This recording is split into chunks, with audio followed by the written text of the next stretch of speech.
Kumbaga ang power of the purse ay ang House of Representatives. Ang talagang may hawak ng power na yon ay ang Speaker at ang House Appropriations Chairman. Kaya dapat tama yung sinasabi ni Congressman Kiko Barsaga, managot sila dalawa. May mga panawagan po ang ilang kongresista, kilala niyo naman po siguro si Congressman Kiko Barzaga, na dapat ang Speaker Martin Romualdez ang isa o dapat imbestigahan, lalo na po dito sa maanumalyang flood control projects. Ano bang masasabi po ninyo?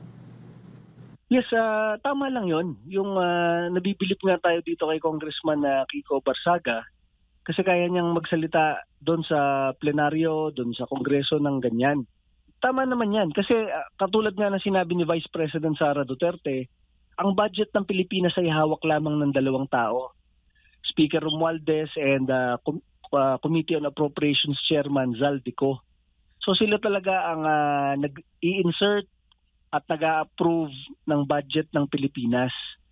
So lahat ng naipasok dyan, meron silang knowledge dyan, imposibleng hindi. Silang dalawa. Kumbaga ang power of the purse ay ang House of Representatives. Ang talagang may hawak ng power na yon ay ang Speaker at ang House Appropriations Chairman. Kaya dapat tama yung sinasabi ni Congressman Kiko Barsaga, managot sila dalawa.